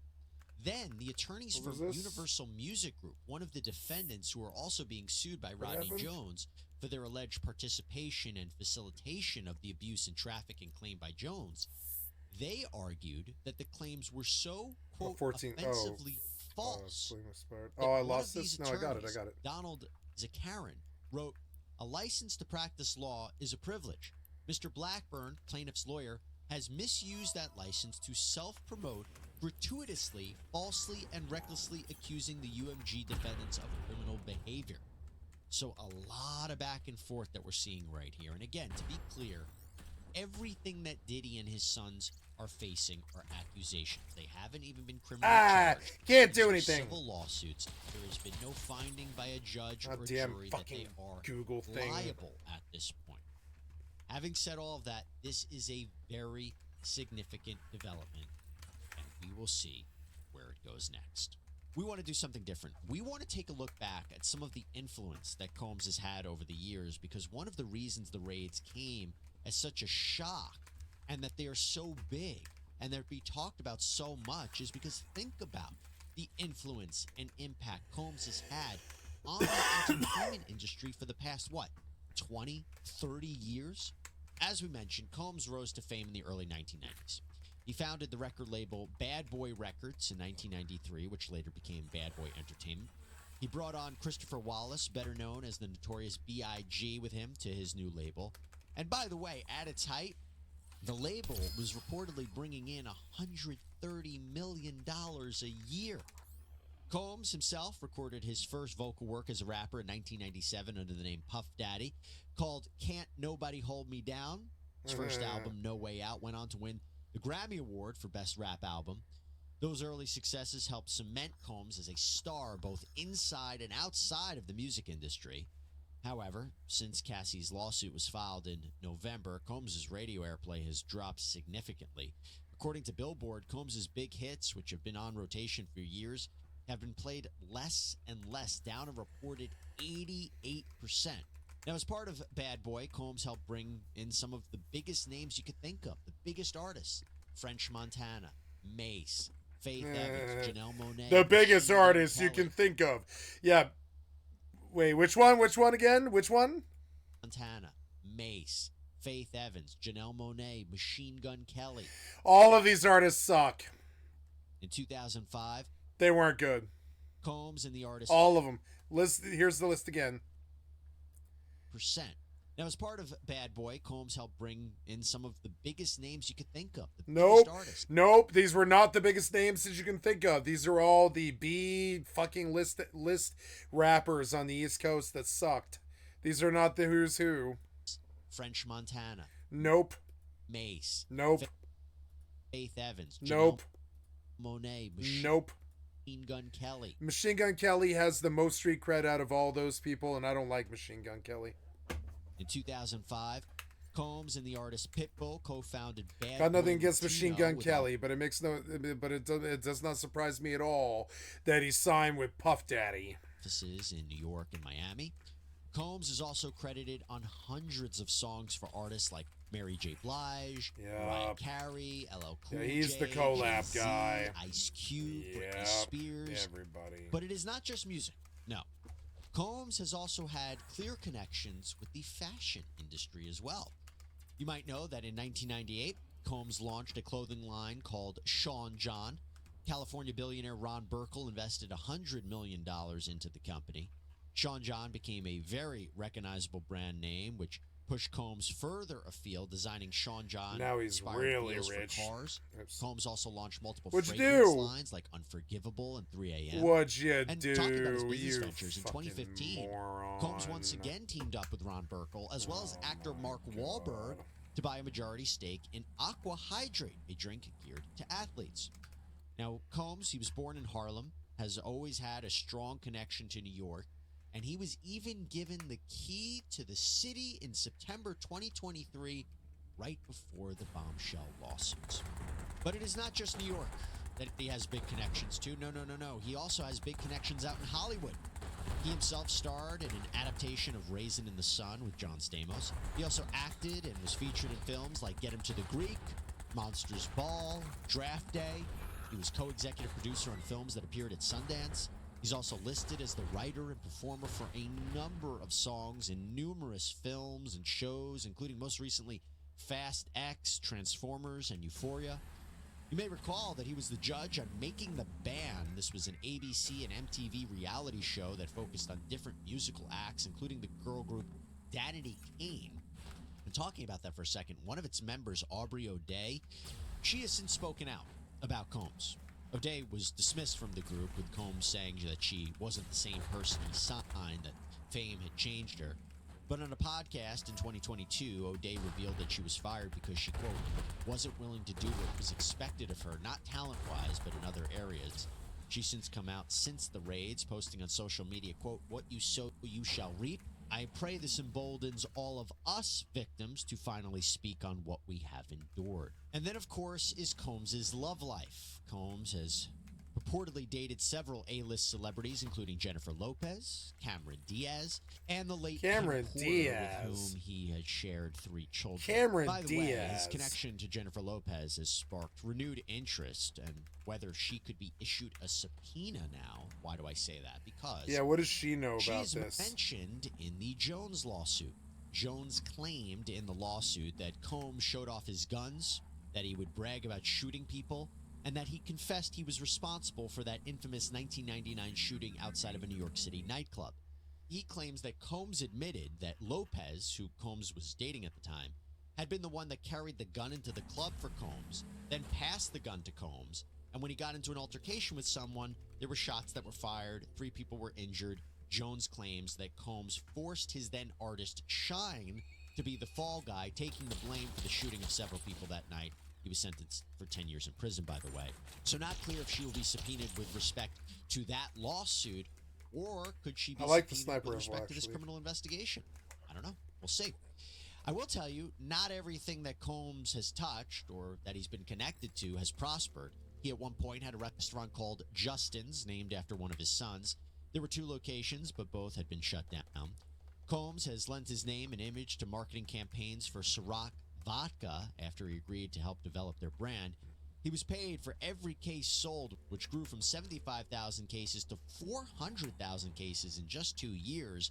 But in June of 2023, new owners of Ciroc ended their partnership with Combs after he accused them of racism. Little side note about that. In their legal battle, which is settled, it was revealed that Combs purportedly made nearly $1 billion from his participation in this liquor venture. The $1 entertainment billion? tycoon has also held a major equity stake in Revolt TV, a television network that also has a film branch. It was Revolt recently revealed TV. that Combs had agreed to sell his stake in the network and step Why does everything down you as do sound chairman so in November. foul? The move reportedly came after the horrifying allegations made against Combs in the lawsuit filed by his ex Cassie. So, of course, multiple successful businesses means lots of money, right? Combs is reportedly worth some $800 million. That's down slightly after the legal action from the new Ciroc owners. Combs was reportedly making $60 million a year just from Ciroc Vodka, which helped propel him to billionaire status in 2022. His Sean John clothing line was worth a reported $450 million when he sold it to Global Brands Group in 2016, and Combs pocketed $70 million of that. In the hip-hop world, only Jay-Z tops him on the list of richest artists.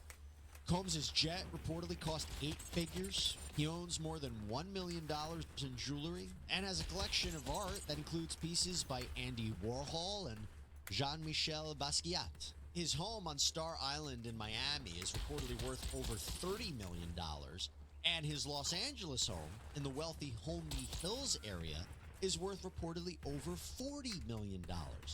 So with that kind of money and fame, sometimes things can go sideways quickly.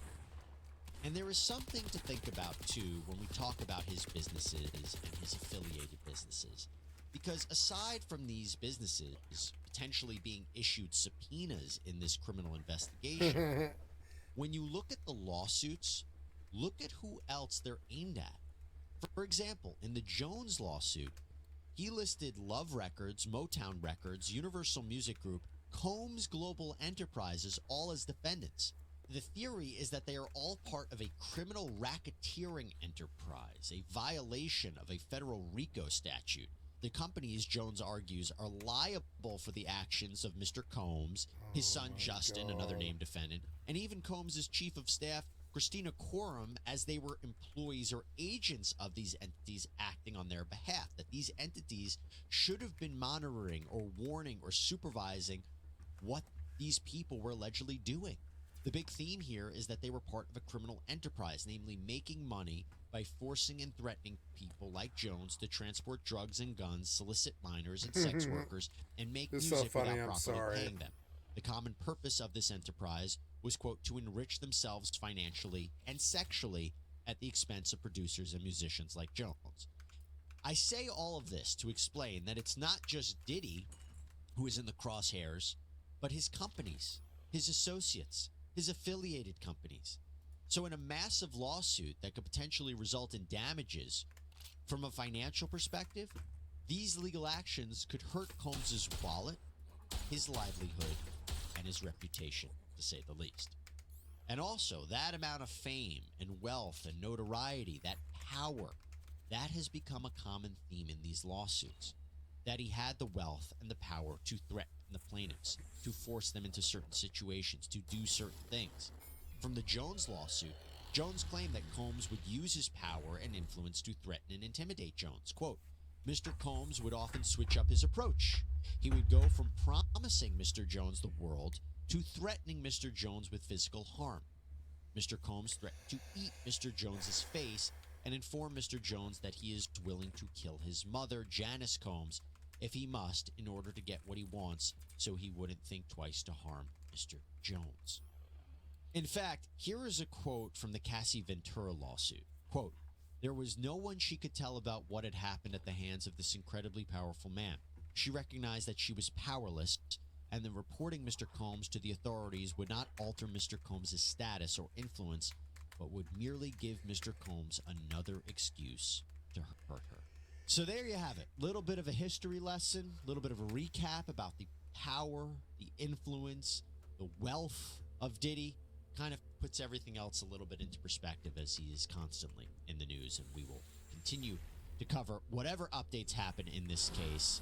We'll bring them to you here on Sidebar. So as we've been covering here on Sidebar, the rapper, producer, entertainment mogul, he has been hit with massive bombshell lawsuits in the past several months, accusing him of sex trafficking, rape, illegal drug and firearms possession, involvement in shootings. And just last week, 2 of his properties in LA and Miami were raided by federal agents, more specifically, Homeland Security. Now, Combs' sons, Justin and Christian, they were placed in handcuffs, they were detained, they weren't arrested during these raids. And by the way, neither Combs nor his sons, they have not been arrested or charged, even though reporting indicates these raids are pursuant to an ongoing investigation, possibly into sex trafficking, purportedly by the U.S. Attorney's Office from the Southern District of New York. These are the feds, and a lot of our analysts have said that charges could be forthcoming. Having said that, Jeffrey Lichtman, the famed defense attorney who represented Joaquin El Chapo Guzman, John Gotti Jr., rappers The Game, Fat Joe, it is being reported that he is now representing Justin Combs. And Justin and Christian, by the way, they were both named in the Rodney Jones lawsuit. This was the lawsuit filed by Diddy's former producer. But I should tell you that in the latest news, Christian Combs has been hit with a lawsuit of his own, that a woman claims that she was drugged and sexually abused by Christian Combs. We have a sidebar coming out about that, too. Justin, though, was sued as a defendant by Jones, claimed that he was involved in sex trafficking, that he was involved in a shooting from 2022.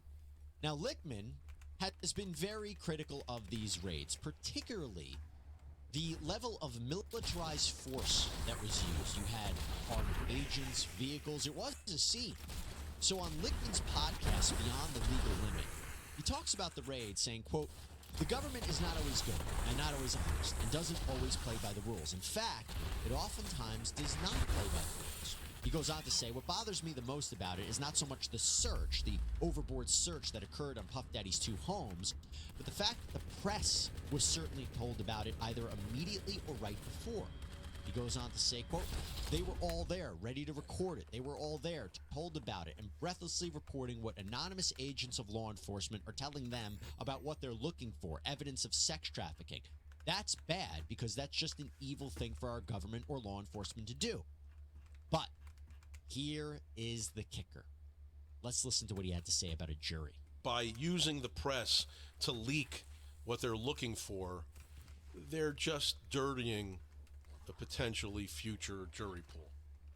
I mean, they use the press to smear Puff Daddy, Sean Combs, for one reason, to deny him a fair trial, to turn public opinion against him. That's un-American. So that seems to me to be an acknowledgement that a jury is a possibility, that potential charges are a possibility.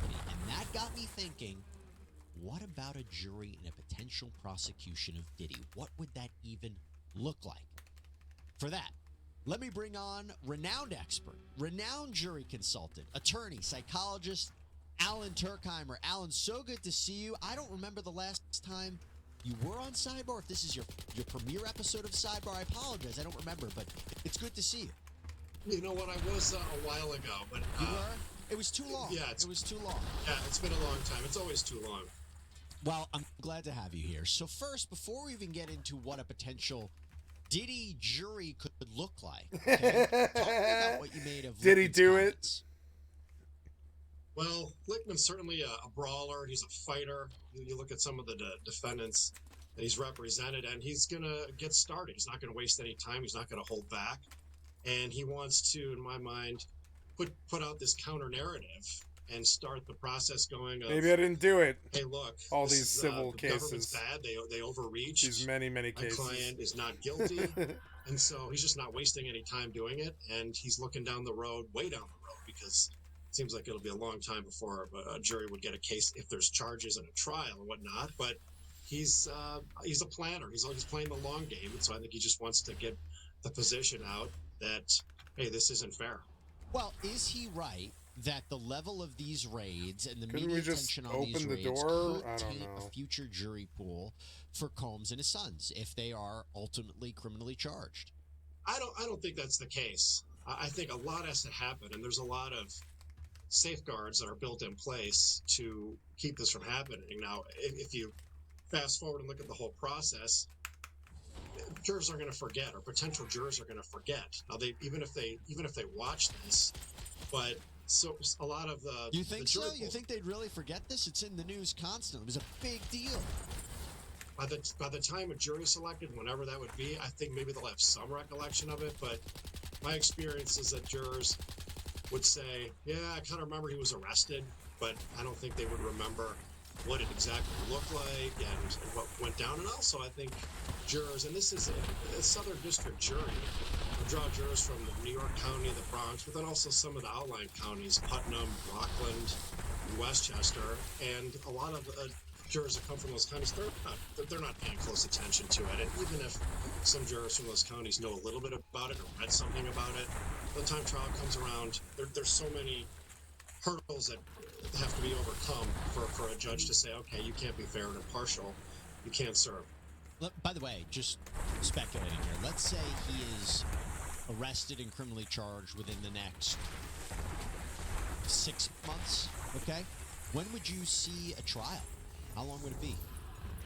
A federal trial. So much of that, yeah, it would be another significant period of time after that, months and months, because so much has to take place with the interviews and the questioning and getting everybody ready and lined up. And of course, the defense can make motions, and everything takes time. So it could be another 6 months, could be up to a year. I don't know. I think a lot of it just depends on the judge that would be on the case, and it wouldn't happen quickly. I mean, in the Southern District, some cases get streamlined, but out of fairness of the defense, there's a lot of motions that would take place, and a lot of, I think, time would be spent making sure that they did it right and didn't just run this roughshod through the process. Let me ask you this, though. The allegation that Lichtman makes that the government was coordinating with the media, even if that is not true, is that an argument that he could make when it comes to jury selection? You could say to the judge that, look at all this attention, and you have to support it with facts. You can't just say this was on the news a lot. I think that what his team would have to do is they'd have to hire someone to study the venue, and there's people that do this. There's jury consultants do this. They look at a venue, they do surveys, and they reach a swath of the veneer and ask them what they know about the case and whether or not they formed an opinion, and then whether or not they can let go of that opinion and give P. Diddy, Sean Combs, a fair and a partial look at the evidence. And I think there's a good chance that they could do that. You mentioned this a little bit, but talk to me about what would a federal jury selection process look like?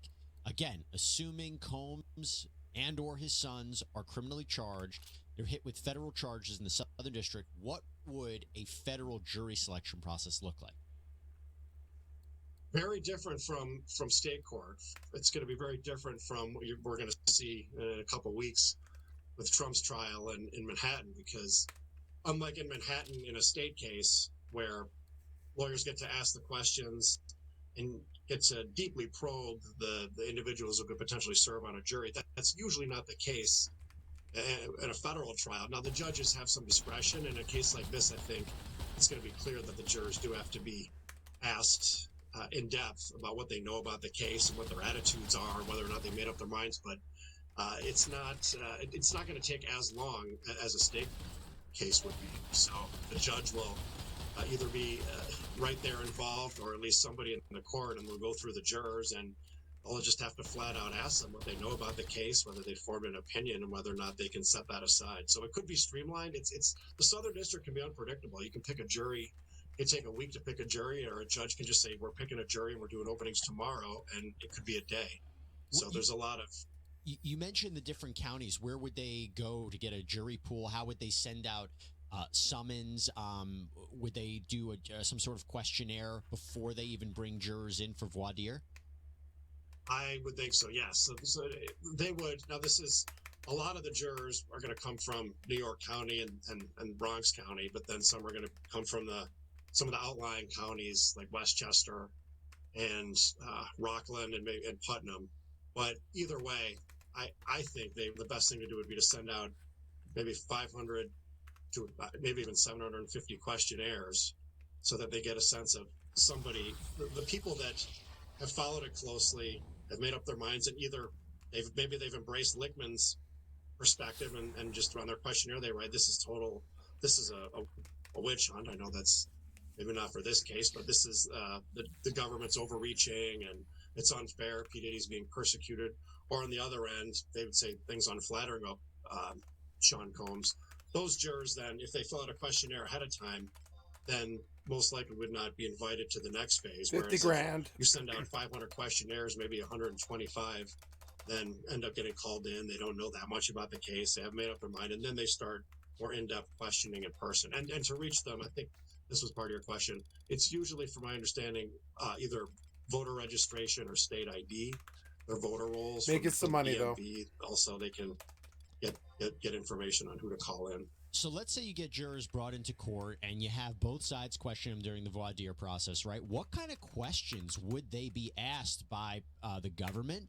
And what kind of questions would they be asked by Combs' defense attorneys? Sure. So you're going to ask, both sides are going to want some general questions asked of the participants. They want to know who they are, how they think, what kind of juror they're going to be. And they're also going to ask some pretty case-specific questions about this matter. Now, the general ones are just about what do they think about prosecutions in general, about the government. The government has to worry about people who are skeptical of charges, people who are very pro-defendant, maybe just think that okay. This was a good video, and it's ending here. And I believe this is an appropriate place for me to stop, guys. I'm terribly sorry, but as you can see from evidenced here, I've been at this for 14 hours, about 13 hours and 50 minutes on the recording and 14 hours and 12 minutes on stream. That's usually where I cut the line. 14 hours, guys.